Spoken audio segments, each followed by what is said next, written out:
आचार्य प्रशिक्षण वर्ग में मंच पर विराजमान आदरणीय जोड़ावन सिंह जी ठाकुर,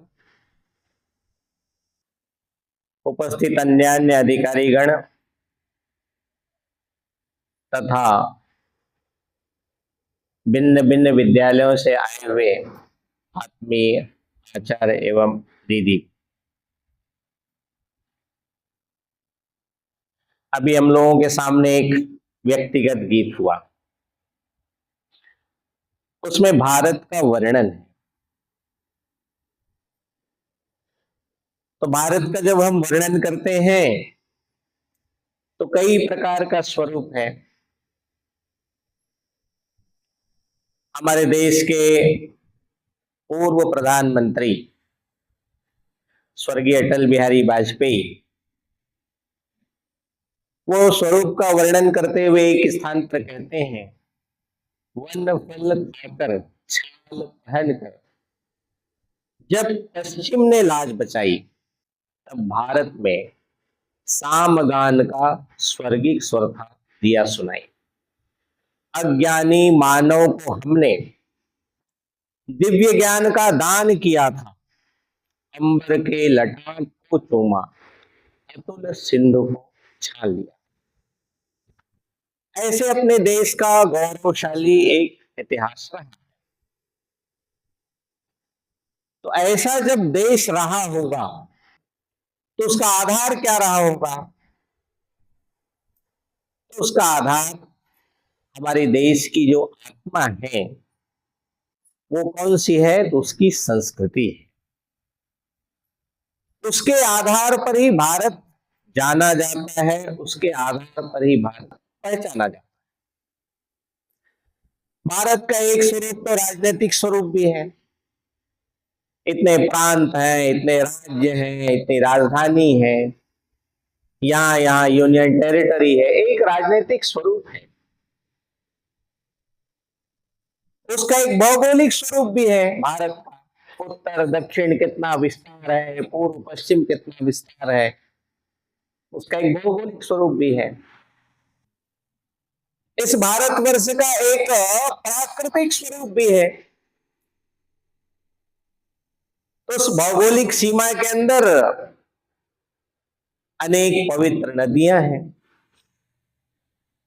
गंगा जी है, यमुना जी हैं, नर्मदा जी हैं जिनकी परिक्रमा करते हैं। ऐसे अनेक पवित्र नदियां प्रवाहमान है। पर्वत भी है, ऐसे पर्वत हैं जिनकी परिक्रमा भी करते हैं, पूजा भी करते हैं। गोवर्धन पर्वत है तो उसकी परिक्रमा करते हैं, लाखों लोग परिक्रमा करते हैं। अरावली पर्वत है तो उसकी भी पूजा करते हैं, विंध्याचल पर्वत है तो उसकी भी पूजा करते हैं। फिर ऐसे 12 ज्योतिर्लिंग है, 12 ज्योतिर्लिंग है। देश के भिन्न भिन्न प्रांतों में, भिन्न भिन्न क्षेत्रों में 12 ज्योतिर्लिंग फैला। 52 शक्तिपीठ है, जहां जहां माता भगवती के अलग अलग अंग गिरे वे सब शक्तिपीठ बन गए। तो ऐसे 52 शक्तिपीठ है भारत के अंदर भी, आज की भौगोलिक सीमा में, उसके बाहर की अखंड भारत की जो सीमा उसमें उसके अंदर भी है। 4 धाम है, सप्तपुरियां हैं, कुंभ है, अर्ध कुंभ है, पूर्ण कुंभ है, महाकुंभ है।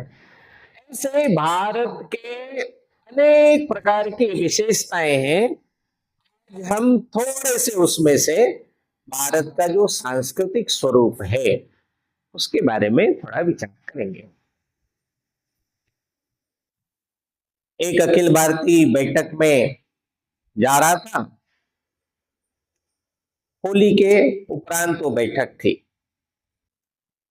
हम सब कार्यकर्ता प्रयाग, होली का ही दिन था तो प्रयाग से हमको लखनऊ जाना, तो एक नौचंदी एक्सप्रेस करके चल, प्रयाग में गाड़ी बदले, नौचंदी एक्सप्रेस पकड़ लिया। तो जैसे ही नौचंदी एक्सप्रेस पे बैठे तो गाड़ी गंगा जी के पुल पर से जाने लगी। एक माता जी अपने दो छोटे छोटे बच्चों को लेकर के डिब्बे में चढ़ गई। कुछ लोग उसको कह रहे थे, माता जी दूसरे वाले डिब्बे में जाओ, ये रिजर्वेशन कोच है। भीड़ इतनी थी कि कहाँ जाए बेचारे। हम लोगों ने कहा यहीं बैठ जाओ, कहाँ जाओगे। बैठ गई। उनके दो छोटे छोटे बच्चे, तो बच्चों का स्वभाव क्या रहता है, खिड़की के पास जाना, झांक, ये सामान्य बच्चों का स्वभाव है। बच्चे खिड़की के पास चले गए। अब स्लीपर कोच में कांच तो रहता नहीं, खिड़की रहती है। तो खिड़की पर से झांक करके देखा तो गंगा जी का पुल। तो बच्चों ने वहीं से शुरू किया, गंगा आई गंगा आई गंगा आई। उसकी जो माँ है, उसने उसकी भुजा पकड़ा और उसके गाल पर एक चपट लगा करके उसको कहती है, गंगा आई नहीं, गंगा। उनके हाथ में 1 रुपए का सिक्का देती है और कहती है, गंगा जी में डालो और दोनों हाथ जोड़कर प्रणाम। अभी दुनिया में कहां मिलेगा एक ग्रामीण महिला जो बहुत पढ़ी लिखी नहीं, किंतु उनके मन में भी मां गंगा के प्रति कैसी अगाध श्रद्धा है। ऐसे ही एक दूसरा प्रश्न, एक बैठक में कन्याकुमारी जाना हुआ। कन्याकुमारी के बाद ट्रेन का आना जाना बिल्कुल बंद, क्योंकि उसके आगे समुद्र है। तो कन्याकुमारी में हमको ट्रेन पकड़ना था, ट्रेन में भीड़ बहुत थी, धक्का मुक्की हो रही थी अपनी सीट पाने के लिए। तो एक महिला, बिल्कुल वो हिंदी नहीं समझती, अंग्रेजी भी नहीं समझती, मेरे ख्याल से वहां की तमिल भाषा ही समझ पाती होगी। धक्का मुक्की में पैर लग गया तो पैर लग गया, तो उतनी भीड़ में भी वो महिला नीचे झुककर प्रणाम करती है। कोई अंग लग जाता है तो हम नीचे झुककर प्रणाम करते हैं, दुनिया में कहाँ मिलेगा, ये कहीं नहीं मिलेगा, ये केवल भारत में है। भारत की संस्कृति जो है उसकी आत्मा है। और ये जो संस्कृति है काहे से बनती है, तो संस्कृति का जो उत्स है, संस्कृति का जो निर्माण होता है वो दर्शन में से निर्माण। भारत का दर्शन जो है उसमें से संस्कृति का निर्माण होता है। दुनिया के किसी भी देश के दर्शन में से वहां की संस्कृति पनपती है। दर्शन क्या है भारत का, हम सब जानते हैं, एकम सत्य विप्राम बहुधा वदन्ति। सत्य एक है, विप्र लोग, पंडित लोग उसको भिन्न भिन्न प्रकार से व्यक्त करते हैं। फिर उसी में से कहते हैं कि भाई जब सबके अंदर एक ही प्रकाश है, भिन्न भिन्न प्रकार से प्रकट हुआ है, तो फिर झगड़ा क्यों करना, तो विविधता में एक। सब विविध है, उसको एक करना ऐसा नहीं है। तो हमारे एक ही है, वो विविध रूपों में व्यक्त हुआ है, इसलिए उसकी विविधता में एक।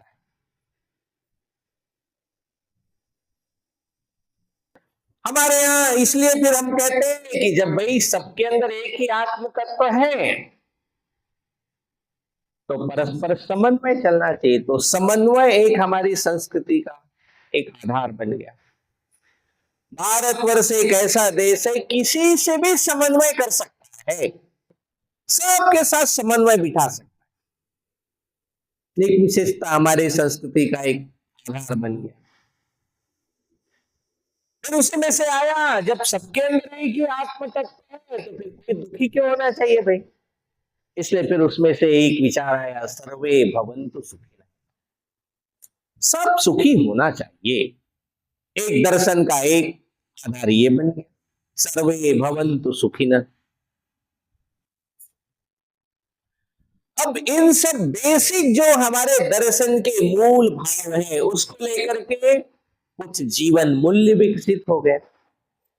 ये जीवन मूल्य क्या है, तो जीवन मूल्य विकसित हो गए तो हमने कहा मातृवत परदारेषु, किसी भी महिला जो है उसके अंदर क्या देखना, तो माता का रूप देखना। मातृवत परदेषु द्रव्येषु नोष्टवल। दूसरे का धन काय के समान है, ढेले के समान है, पत्थर के समान है। आत्मवत सर्वभूतेषु यह पश्यति स पंडितः। ऐसे जीवन मूल्य विकसित हुए। अतिथि देवो भव, ये जीवन मूल्य विकसित हो गया। ऐसे सब दर्शन, जीवन दृष्टि, उसके आधार पर जीवन मूल्य, उसके आधार पर जीवन की रचना अपने हजारों वर्षों के कालखंड में अपने देश के लोगों ने आचरण किया, व्यवहार किया, वही वास्तव में इस देश की क्या बन गई, संस्कृति बन गई। इन दर्शन, जीवन मूल्य, जीवन दृष्टि के आधार पर जो आचरण व्यवहार हमने सबने किया, वो हमारे देश की संस्कृति। अब संस्कृति के एक एक पहलू उसका विचार करेंगे तो हमारे देश में ये एक छोटे से गांव से लेकर देहात से लेकर कहीं पर भी दिखाई देता है, सब जगह दिखाई देता है। सबके अंदर एक ही आत्म तत्व है। ये तो दर्शन हो गया। अब सबके अंदर एक ही आत्म तत्व है तो उसका संस्कृति में प्रकटीकरण कैसा है। तो हम सब जानते हैं कि भारतवर्ष के अंदर एक चींटी के भी बारे में विचार किया है। चींटी को भी शक्कर चुकाते हैं। कई लोग हैं प्रातः शक्कर लेकर निकलते हैं और कहीं पर दिखती है चींटियों का झुंड दिखाई देता है, उसको खिलाते हैं। विषधर सर्प को भी दूध पिलाने की पद्धति अपने यहाँ है। प्राणी मात्र की चिंता करना, क्योंकि सबके अंदर एक ही आत्म तत्व है ना, सबके अंदर प्रकाश है, तो हमारे यहाँ के संस्कृति का वो हिस्सा है। गर्मी का दिन आता है तो पक्षियों के लिए भी हम विचार करते हैं। पक्षियों के लिए भी क्या करते हैं, पानी निकाल करके रख देते हैं। गांव के अंदर भी जाएंगे तो बाहर एक पानी का हौज रहता है। पशु आया कहीं प्यास से व्याकुल है तो चलो उसमें से पानी पी सकते। तो सबके अंदर एक ही आत्म तत्व है, केवल दर्शन नहीं है। तो उसका जीवन में हमारे देश के लोगों ने क्या किया, व्यवहार किया। जब हम जाते हैं दिल्ली की ओर, कानपुर से आगे एक स्टेशन है टुंडला नामक स्टेशन। सुबह सुबह राजधानी एक्सप्रेस जाती है तो टुंडला में एकदम प्रातः काल रहता है, 3:30-4 बजे। वहां पर टुंडला स्टेशन पर थोड़ी गाड़ी कोई भी ट्रेन रुकती है तो पक्षियों का एकदम चहचहाहट, बहुत सारे हजारों लाखों पक्षियां चाव चाव चाव चाव चाव चाव ऐसा सब आवाज। एक विदेशी नागरिक पास में बैठा ट्रेन में, वो कहते हैं इतने लाखों की संख्या में पक्षी इधर उधर घूम रहे, इसको कोई मारता क्यों नहीं, इसको कोई मारकर नहीं खाते हैं क्या। तो भारत का जो उस गाड़ी में यात्रा कर रहा था कहता है, उसको उत्तर देता है कि पक्षियों को भी कहीं मार कर खाने का है क्या, उनका भी तो जीवन है। तो इन चीजों का विचार किया है हमारे। और प्रकृति के अंदर यदि संतुलन कायम करना है तो इन सब एक एक चीजों का भी बड़ा महत्व है, सबको सुरक्षित रखना चाहिए। इसलिए सब प्राणियों के प्रति देखने का दृष्टिकोण सबके अंदर आत्मा है, तो सबका प्रकृति के संरक्षण में भी उनका कोई ना कोई योगदान है। प्रकृति के अंदर असंतुलन क्यों बिगड़ रहा है, तो हमने प्रकृति के अंदर संतुलन बनाने वाली ऐसी चीजों को हमने क्या कर दिया, नष्ट कर दिया। चील पक्षी है, चील पक्षी पहले बहुत होते थे, मांस को खाते थे, गंदगी को साफ करते थे, पर्यावरण के संतुलन में उसका बहुत बड़ा रोल था। लेकिन ये चील जो पक्षी है ये धीरे धीरे मांस खाते हैं, तो मांस खाते हैं तो मांस में केमिकल रहता है, धीरे धीरे उस केमिकल के कारण उसकी संतति कम होती गई, संतति कम होती गई तो धीरे धीरे लुप्त। आज चील दिखाई नहीं देता, इसलिए जो प्रदूषण है मांस के अंदर, सड़े गले मांस के अंदर जो प्रदूषण है उसको साफ करने वाला, पर्यावरण को संतुलित करने वाला चील आज क्या हो गया, कम हो गया। हर एक एक महत्व था। चीन के अंदर एक बार बहुत सारे फाख्ते हो गए, फाख्ते जैसे कोकड़ा जैसा पक्षी होता है उस पर। बड़े बड़े खेतों में फसल आया तो फसल को चट कर जाते थे, तो वहां की चीन की सरकार चिंतित हो गई, उन्होंने फरमान जारी कर दिया, फाख्ते मारो अभिमान, फाख्ते को खत्म करो, ऐसा अभियान घोषित कर दिया। सरकारी कर्मचारी से लेकर जिसके हाथ में भी मास्टर है, पटवारी है, जो भी है, सब कहाँ चले, मारने चले। भी मिलेगा उनको और इनाम भी मिलेगा। क्यों? क्योंकि चीन सरकार को लगा कि ये तो फाख्ता जो है पूरे देश के अन्न भंडार को ही खत्म कर देगा, सब खा जाएंगे।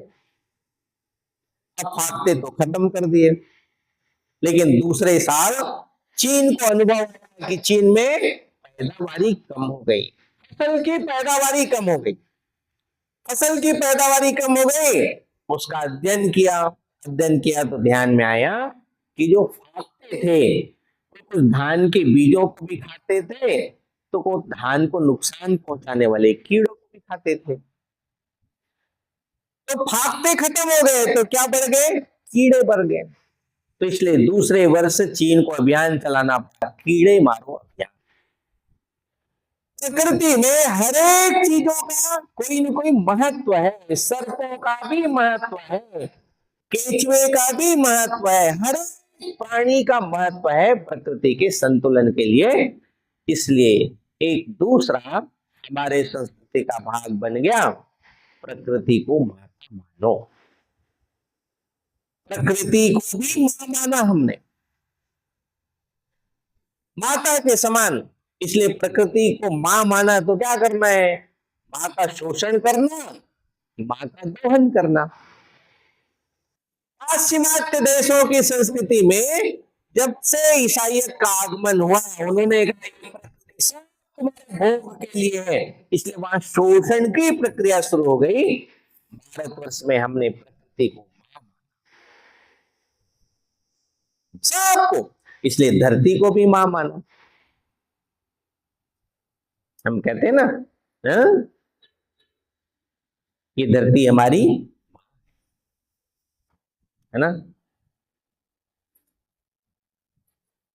प्रातः काल उठते हैं, विष्णु पत्नी नमस्तुभ्यम पादस्पर्शम क्षमस्व में। कोई भी मांगलिक काम करते हैं सबसे पहले धरती का पूजन करते हैं।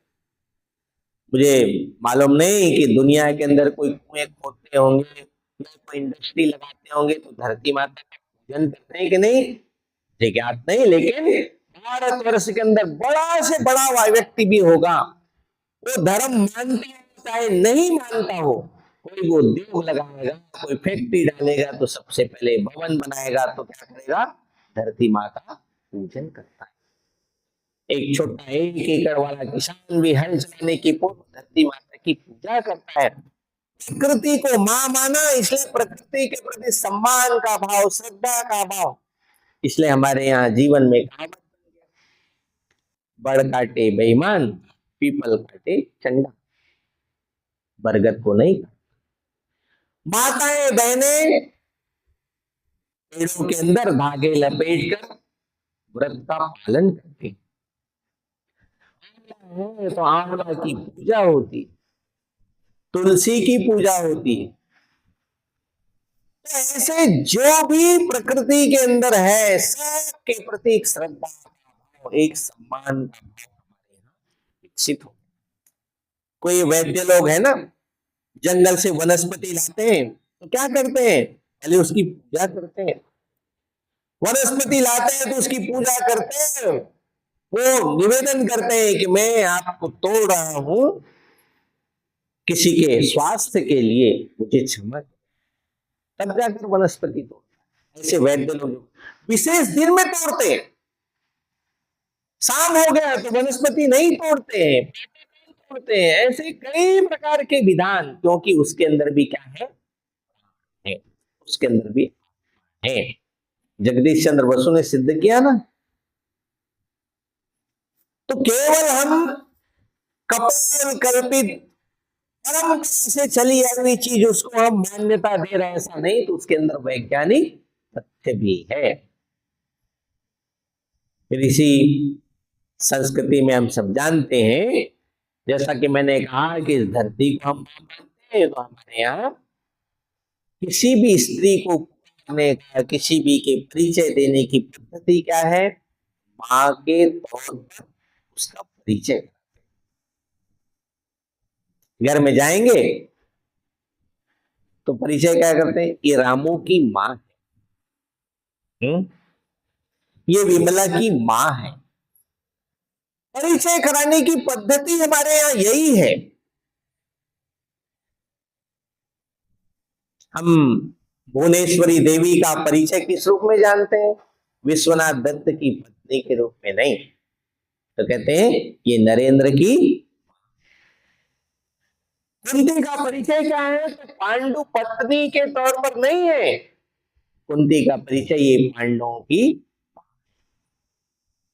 सुभद्रा का परिचय अभिमन्यु की अर्धांगिनी के तौर पर नहीं होता है, तो कहते हैं ये अभिमन्यु, वीर अभिमन्यु की मां है। जीजा माता का परिचय शाहजी भोसले की अर्धांगिनी के रूप में नहीं होता है, तो जीजा माता का परिचय होता है ये शिवा की।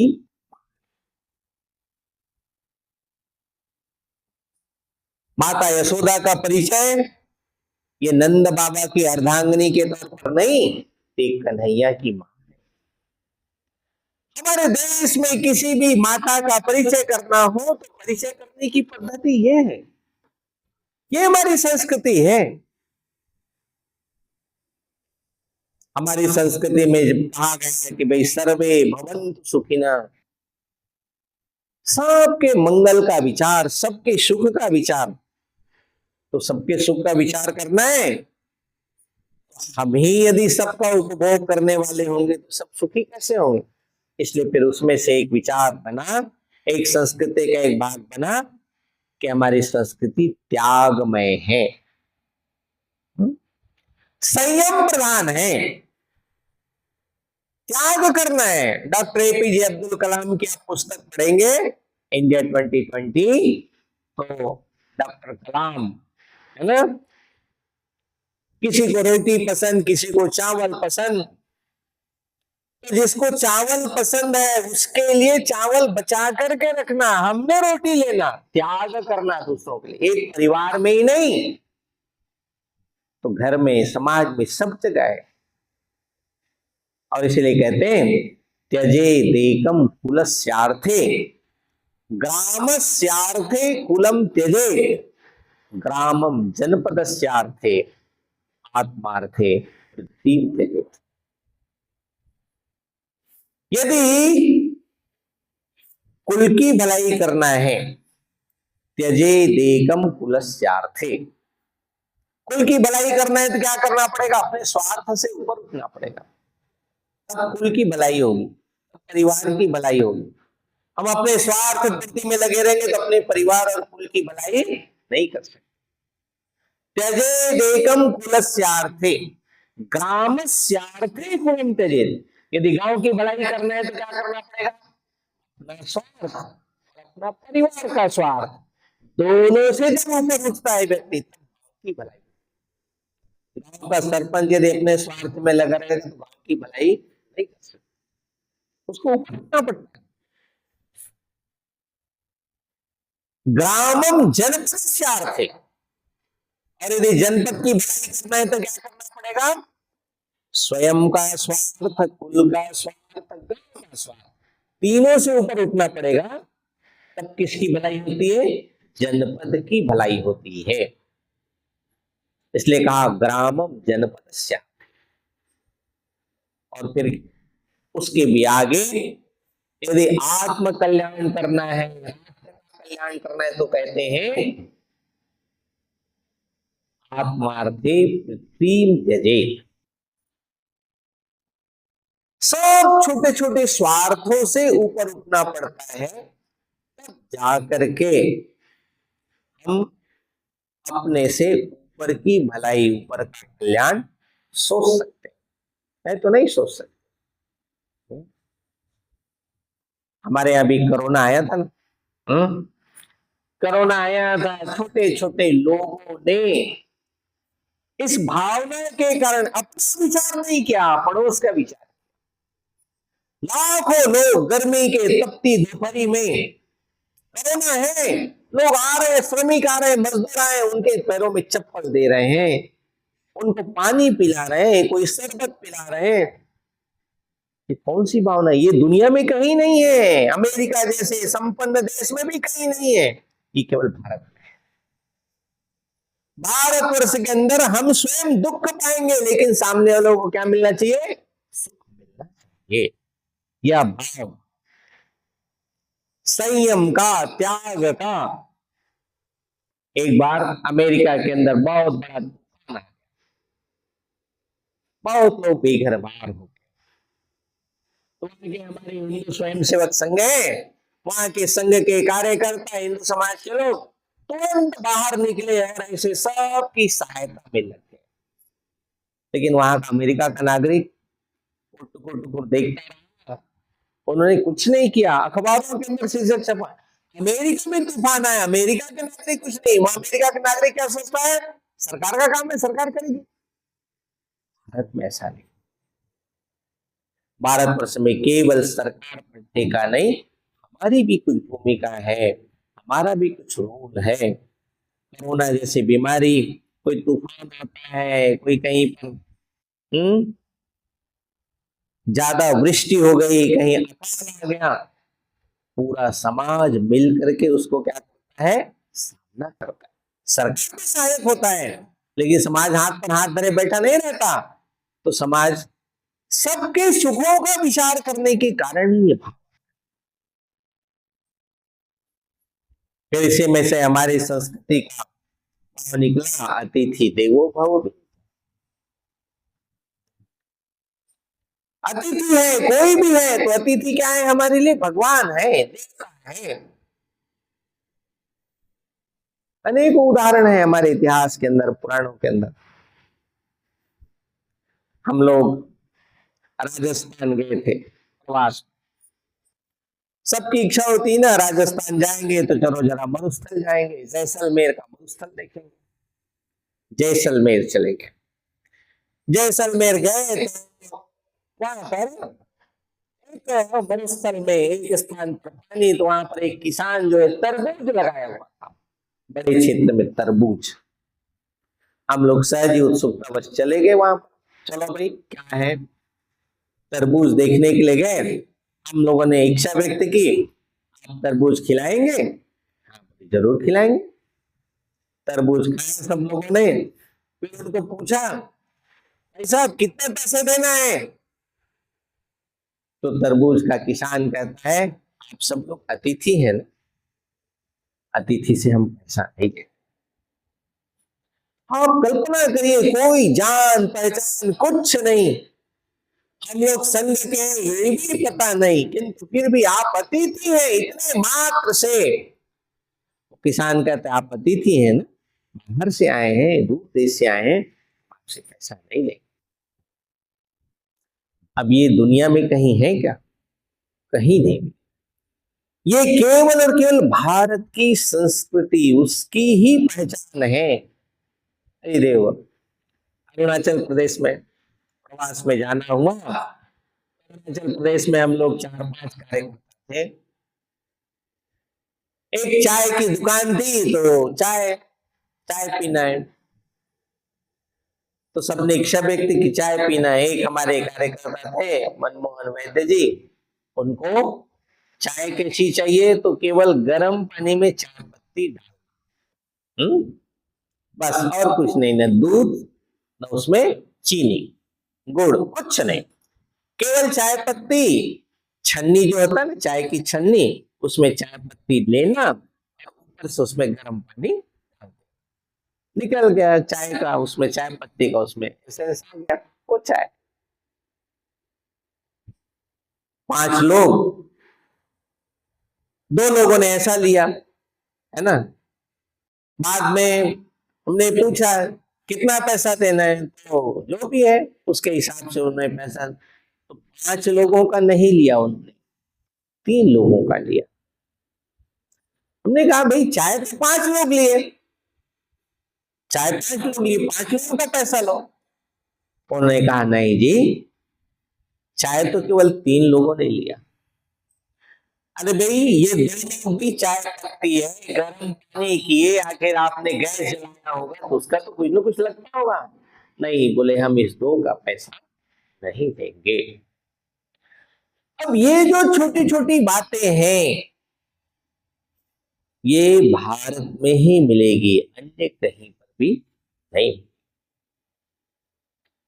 हमारे यहाँ की भारतवर्ष को कोई देखेगा तो भारतवर्ष में कुटुंब कैसे रहते हैं, मिलकर रहते हैं। दादा, दादी, ताऊ, ताई, चाचा, चाची। ये अलग बात थी कि आज हमारे परिवार क्या हो गए, छोटे हो गए, है ना। छोटे छोटे परिवार हो गए। लेकिन आज भी भारतवर्ष के अंदर अनेकों परिवार, गांव गांव के अंदर ऐसे परिवार हैं जो मिलकर रहते हैं। संयुक्त परिवार, ये हमारे देश की बहुत बड़ी विशेषता, हमारे संस्कृति। बाकी जगह दुनिया में कहीं माँ है तो पिता नहीं, पिता है तो एकल परिवार। हमारे मनमोहन वैद्य जी के पिताजी बाबूजी वैद्य बस से जा रहे थे, बस से जा रहे थे तो उसके साथ में एक विदेशी मेहमान भी बैठे हुए थे। पूछा बाजू में कौन है भाई ये, तो बाबा जी ने कहा शी इज माई वाइफ। उन्होंने परिचय दिया कि मेरी अर्धांगिनी है, मेरी पत्नी है। तूने दूसरा प्रश्न पूछा, फ्रॉम हाउ लॉन्ग, कितने समय से। उन्होंने कहा पिछले 50 वर्षों से। उनको बड़ा आश्चर्य लगा, बिफोर 50 years सेम वाइफ। यहाँ तो हर 2 साल 3 साल में ऐसे बदल जाते हैं, लोग तलाक दे देते हैं, छोड़ देते हैं। इसलिए बच्चों को हमारे पिता कौन है ना, पता नहीं। इसलिए वहां यदि पूछे how many fathers have you, यहां भारत में पूछेंगे तो क्या होगा, उसके गाल पर थप्पड़ पड़ेगी। ये भारत की विशेषता, भारत का सांस्कृतिक स्वरूप ही है। छोटी छोटी बातों से ही भारत की पहचान है। भारत को दुनिया में जाना जाता है तो इन्हीं सब बातों के कारण जाना जाता है। इसी में से एक विशेषता आ गई कृतज्ञता भाव।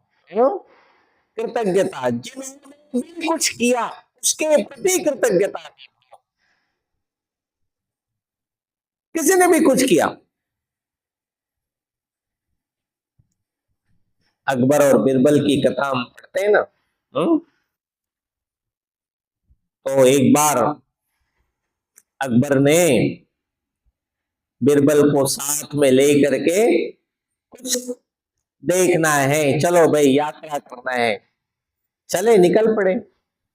एक स्थान पर रास्ते में तुलसी का पौधा दिख गया, तो बिरबल ने रथ रोका, रथ से नीचे उतरकर तुलसी के पौधे को जाकर ने क्या किया, प्रणाम किया, दोनों हाथों से प्रणाम किया। अकबर भी नीचे उतरा, अरे बिरबल क्या कर रहे हो। उन्होंने कहा हुजूर ये हमारी माता है, तुलसी माता है, मैंने उसको। हिंदू लोग किसको माता मानते हो, किसको पिता मानते हो, तुम लोग बड़े अजीब लोग हो तुम लोग। बिरबल ने जैसे ही प्रणाम किया, अकबर ने प्रश्न किया, उसका उत्तर बिरबल ने जैसे दिया, ये हमारी माता है। तो अकबर ने क्या किया, तुलसी के पौधे को उखाड़ करके फेंक दिया। तो हमारी माता को मैंने उखाड़ दिया, है ना। फिर थोड़ा, हुजूर ठीक है, आपने हमारी माता का अपमान कर दिया, है। फिर आगे बढ़ गए। आगे बढ़ गए तो बीरबल ने फिर से एक रथ रोका। रथ रोका तो बीरबल क्या बात है, नीचे गया। नीचे गया तो एक झाड़ी नुमा रहता है ना, जिसमें रोएदार रहता है, उसको क्या बोलते हैं, केवाच, ठीक है ना, जिसमें खुजली होती है। वहां गया, है ना, और उसको भी साष्टांग प्रणाम किया। तो बीरबल ने पूछा, ये क्या, बीरबल को पूछा अकबर ने, ये क्या किया तुमने। तो बोले, ये हमारे पिताजी हैं। तुम किसी को भी पिताजी मानते, किसी को भी माँ मानते हो। अकबर ने क्या किया, उसकी एक डाली को लिया, उसको भी उखाड़ने की कोशिश की, लेकिन बहुत मजबूत रहता है वो, उखड़ता नहीं वो। हम्म, नहीं उखड़ा, लेकिन उसके रोए जो है वो अकबर के सिर शरीर के ऊपर गिर गए। जैसे ही रोए आप तो स्पर्श करेंगे तो ही खुजलाहट शुरू हो जाती है केवाच में। तो खुजली शुरू हो गई एकदम। अकबर तो परेशान हो गया, अरे बीरबल ये क्या हो रहा है, ये तो पूरा खुजली हो रही है। तो बीरबल ने कहा, जहां अपना आपने हमारा माँ का अपमान किया ना, तो माँ तो बेचारी सीधी सादी कुछ नहीं बोली है, लेकिन ये बाप तो उसका पूरा बदला लेगा, पूरा उस अपमान का बदला लेगा। ने कहा, बीरबल तुम मजाक मत करो, मुझे कुछ उपाय बताओ, मेरा तो जान जा रहा है। थोड़ी दूर आगे गए, एक गौ माता थी, उनको बीरबल ने प्रणाम किया। कहा, हुजूर एक हमारी दूसरी माता है, इसके गोबर को आप शरीर में लगाइए तो आपकी खुजली। तो हमारे यहाँ कृतज्ञता का भाव, जिन्होंने भी कुछ किया हमारे लिए, उनके प्रति उपकार का भाव, उनको सम्मान देना। इसलिए गीता भी माँ हो गई, गंगा भी माँ हो गई, गो भी माता हो गई, तुलसी भी। ऐसे अनेक प्रकार के हमारे यहाँ जो दर्शन है, उसके आधार पर जीवन दृष्टि और जीवन मूल्यों को लेकर के हमारे यहाँ के लोगों ने आचरण शुरू, व्यवहार शुरू किया। वो हमारी संस्कृति का हिस्सा बन गया। ऐसे संस्कृति को लेकर के बहुत सारी बातें हमारे देश की ही पहचान बन गई। जन्म लेते हैं ना, तो हमारे यहाँ पुनर्जन्म की बात है। एक जन्म में नहीं तो दूसरे जन्म में, दूसरे जन्म में नहीं तीसरे जन्म में। इसलिए कर्म के आधार पर हमको जन्म मिलेगा, पुनर्जन्म। इसलिए अच्छा कर्म करो, हाँ, श्रेष्ठ कर्म करो। तो प्रारंभ में तो व्यक्ति गलत कर्म करने से डरता है, नहीं भाई मुझे गलत जन्म मिलेगा, नहीं, अच्छा कर्म करो। ऐसे अनेक प्रकार की विशेषताएं इसमें से जीवन दर्शन में से प्रकट हुई, है ना। प्रामाणिकता का भाव, जैसे हमने कहा, पर द्रव्येषु लोष्टवत्। तो पर द्रव्येषु लोष्टवत् ये केवल दर्शन का विषय नहीं, जीवन मूल्य का विषय नहीं, तो हमारे यहाँ प्रत्यक्ष व्यवहार में लोगों ने करके दिखाया, आचरण में करके दिखाया। पर द्रव्येषु लोष्टवत्, बस्तर है ना, बस्तर अपने छत्तीसगढ़ में, एक देवास मध्य प्रदेश के एक डॉक्टर आए थे। डॉक्टर जो है वहां नौकरी में थे, किराए का मकान लिया था। किराए का मकान से वहां से ऑफिस जाना, ऑफिस यानी क्या, अस्पताल में जाना, है ना, सरकारी अस्पताल। तो घर के अंदर एक बड़ा सा ताला लगा है, बड़ा ताला लगा है। तो वहां की बस्तर की अपने जनजाति समाज की माताओं ने देखा, उसको हंसने लगी।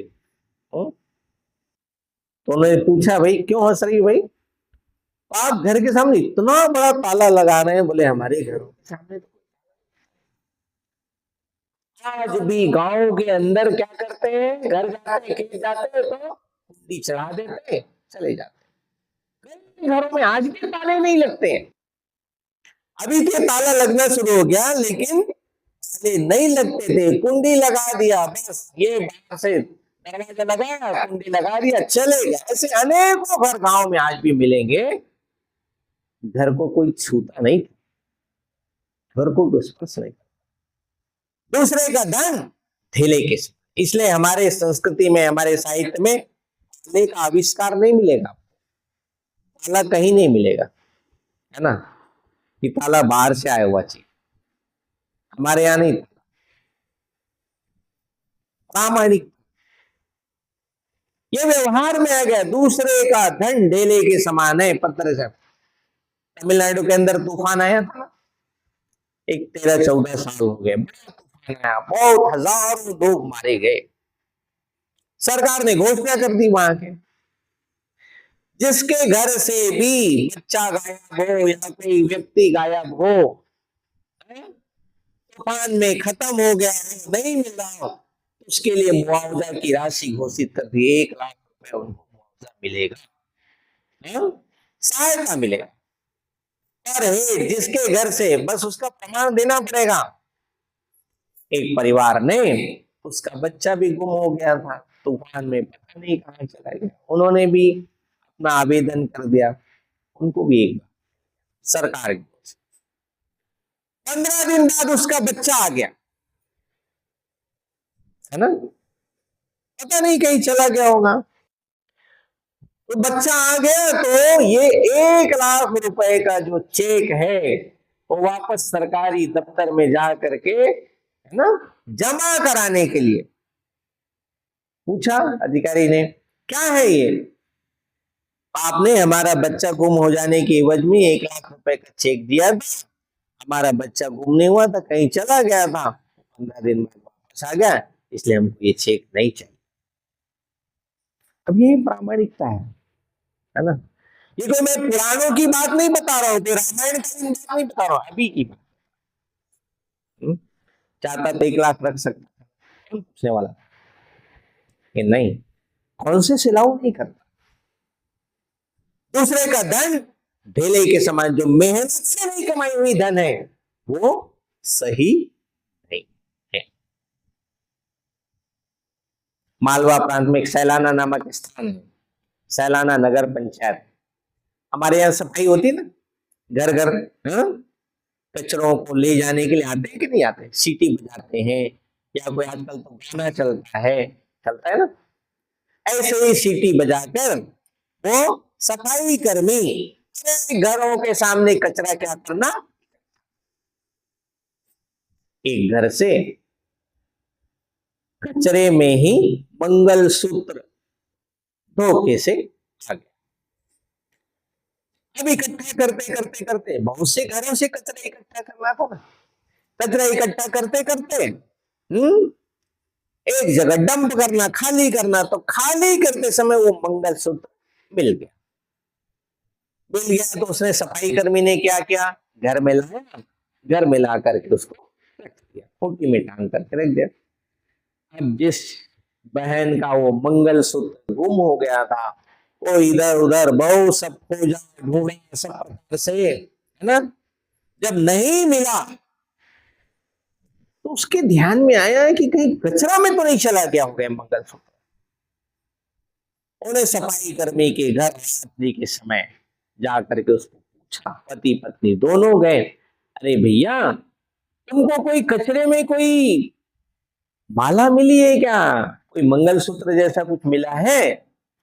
तो उन्होंने कहा हाँ मिला तो है, लेकिन मुझे तो मालूम नहीं कि किसका है, क्योंकि मैंने तो कई घरों से कचरा उठाया है। अरे वो मंगलसूत्र जरा दिखाओ। देखा तो उन्होंने कहा ये मंगलसूत्र तो हमारा है। ठीक है, आपका है तो आप ले जाओ। अब वो जो सफाई कर्मी, बताइए आप कितना उसको मिलता होगा बेचारे को, वो चाहता है उस मंगलसूत्र को सोनार के पास ले जाकर गला सकता था, सोनार के पास ले जाकर के उसको बेच सकता था, लेकिन फिर भी उसने उसको सुरक्षित रखा, कहा ये ले जाओ, ये मेरा नहीं है। दूसरे का धन ढेले के समान है, के समान है। इस सैलाना की घटना जो है रामायण कालीन घटना नहीं, महाभारत कालीन घटना नहीं, अभी जब मेरा केंद्र भोपाल था, शीला दीक्षित दिल्ली की मुख्यमंत्री थी, उनका बेटा था संजीव दीक्षित। संजीव दीक्षित भोपाल आया, भोपाल राजधानी से आया और बैग जो है धोखे से छूट गया, ट्रेन में ही छूट गया। एक रेस्ट हाउस में रुका तो वहां जाकर के देखा तो बैग तो छूट गया। छूट गया तो क्या करना, तुरंत आया रेलवे स्टेशन, फिर वापस आया डीआरएम स्टेशन मास्टर के पास आकर के उसने शिकायत दर्ज करानी चाहिए। तो स्टेशन मास्टर ने कहा बैठे बैठे भाई देखो, अभी अभी एक हमारे यहाँ का जो कोच अटेंडेंट है, कोच अटेंडेंट यानी जानते हैं, कोच में जो चादर तकिया देता है ना, पीलो वगैरह देता है कोच अटेंडेंट। तो कोच अटेंडेंट जो है वो एक थैला ला करके यहाँ छोड़ गया है, पता नहीं किसका थैला है, क्या है मैं भी नहीं जानता। देखो वो थैला आपका तो नहीं है। उसने देखा हाँ थैला तो मेरा ही है, पहचान बताया स्टेशन मास्टर को, तो पहचान बता करके वो थैला रख लेता है। थैले में 10 लाख रुपए थे। अब वो थैला खोला कि नहीं खोला, कोच अटेंडेंट खोला भी होगा तो शायद पता होगा कि किसी का पैसा होगा, तो चलो भाई किसका है कौन है वापस कर दो। अब कोच अटेंडेंट तो बेचारा सामान्य नौकर है, किंतु वह भी क्या करता है, वापस करता है। दूसरे का धन थैले के समान है। भारतवर्ष के अंदर ये जो परद्रव्येषु है, ये केवल शब्दों में नहीं है, तो प्रत्यक्ष आचरण में, व्यवहार में आज भी लाखों करोड़ों लोग इसका पालन करते हैं। एक सर्वेक्षण हुआ अभी 10-12 साल पहले की बात, खोया पाया, खोया बटवा परीक्षण, खोया पाया नहीं, खोया बटवा परीक्षण है ना। भारतवर्ष के अंदर से 100 अलग अलग स्थानों पर ऐसे यानी पर्स, उसमें नाम पता टेलीफोन नंबर मोबाइल नंबर लिख दिया और देश भर के अलग अलग स्थानों पर रखा गया। किसी में 2000 रुपए, किसी में 3000 रुपए, किसी में 1000, किसी में 5000, ऐसे अलग अलग स्थानों पर रखे गए, भिन्न भिन्न स्थानों पर। आपको आश्चर्य होगा, उसमें से लगभग 65 बटवे सही सलामत जगह पर पहुंच गए। इसका मतलब क्या है, 65% लोग आज भी भारतवर्ष के अंदर ऐसे हैं जिनको लगता है कि गलत पैसा मेरे घर में नहीं रहना चाहिए, नहीं आना चाहिए। पर द्रव्येषु दुष्टवत् आत्मवत् सर्वभूतेषु, सबके अंदर एक ही आत्म है, यह जो देखता है वह पंडित है। ऐसे हमारे जीवन दर्शन, जीवन दृष्टि, मूल्यों में से समाज जीवन ने आचरण शुरू किया, व्यवहार शुरू किया, वो हमारे देश की संस्कृति। कविवर रविंद्रनाथ ठाकुर कहते हैं, भारतवर्ष को जानना है तो स्वामी विवेकानंद को पढ़ लो, लेकिन स्वामी विवेकानंद जी भी भारत को जानना था, तो उन्होंने क्या किया, भारत का पर्यटन किया। कोई भी व्यक्ति भारत को समझना है तो भारत को जानना है, भारत की आत्मा को जानना है तो कहाँ जाना पड़ेगा, भारत के गांव में जाना पड़ेगा, घूमना पड़ेगा, तीर्थ स्थलों पे पर्यटन करना पड़ेगा। सारा भारत देखेंगे तो राजस्थान में क्या है, आसाम के अंदर क्या है, छत्तीसगढ़ में क्या है, मध्य प्रदेश में क्या है, कौन सी सांस्कृतिक विशेषताएं हैं, ये सब बातें और कुछ बातें तो सारे देश भर में कॉमन है जी। टोटकों में भी समानता है। छोटे छोटे टोटके हैं ना, बिल्ली ने रास्ता काट दिया, सारे देश भर में एक ही नियम है। जम्मू कश्मीर से लेकर कन्याकुमारी तक एक ही नियम है, भाषा है, प्रांत अलग है, हाँ? नियम सब जगह एक है। नियम क्या है? गाड़ी रोक देंगे, दूसरी गाड़ी को जाने देंगे, या फिर गाड़ी थोड़ा पीछे घुमा करके फिर आगे देंगे। जम्मू कश्मीर में भी आपको दिखाई देगा, कन्याकुमारी में भी दिखाई देगा। टोटकों में भी समानता। सुबह का समय बोहनी का समय है, बोहनी नहीं हुआ है, सामने वाला कहेगा या कहेगी, अरे बाबू बोहनी नहीं हुआ है, क्यों मोल भाव करते हो? आदमी तुरंत ले ले। बोनी के समय मोल भाव नहीं करना। ये आंध्र में भी वही पाएंगे, उड़ीसा में भी वही पाएंगे, सब जगह वही पाएंगे। कोई दूध देने के लिए ग्वाला आता है तो क्या होता है? दूध देता है, जितना आप मांगते हैं, 1 लीटर मांगते हैं, 2 लीटर मांगते हैं, फिर थोड़ा सा और डालता है। क्यों डालता है? कोई नाप तौल में कोई कमी हो गई तो उसकी क्या हो जाए? पूर्ति हो जाए, ही हो जाए, इसके लिए। ऐसी तमाम चीजें हैं खेलों के मामले में। छोटी छोटी बालिकाएं धरती के अंदर एक पैर से लंगड़ी से खेल खेलती, खेलती कि नहीं? यहां क्या बोलते हैं? बिल्लस, कई नाम कुछ और है, लेकिन ये खेल पुरुष नहीं खेलता। सब जगह कौन खेलती है? बालिकाएं खेलती है। आसाम में भी जाओ, कर्नाटक में भी जाओ, केरल में भी जाओ, सब। अभी कौन सा खेल प्राधिकरण बना होगा जिसने सब नियम लगाया होगा और केवल बच्चियों को ही खेलना ऐसा नियम लागू किया हो? लेकिन यह है, ऐसी अनेक बातें देश के अंदर अंतरधारा के तौर पर हमारी संस्कृति की पहचान बन गई है। ऐसे इन संस्कृतियों के आधार पर भारत पहचाना जाता है। इन संस्कृतियों को अपने जीवन में, आचरण में उतारना, भारत जीवित रहेगा, भारत खड़ा रहेगा। भारत को बनाना, टिका करके रखना तो केवल जीवन मूल्य दर्शन इससे पर्याप्त नहीं, वो तो सिद्धांत है। उसको आचरण में, व्यवहार में उतारने वाला समाज, यही वास्तव में इस देश की आत्मा है। इसको हम लोग संभाल के रखें। और हम सब तो आचार्य बंधु हैं, आचरण से ही आचार्य होता है। इसलिए हम सब प्राथमिकता के तौर पर इन सब बातों को आचरण में लाना, इतना ही मुझे लगता है इसमें कहना पर्याप्त रहेगा। सब लोग इसको धारण करें, इतना ही निवेदन करते हैं।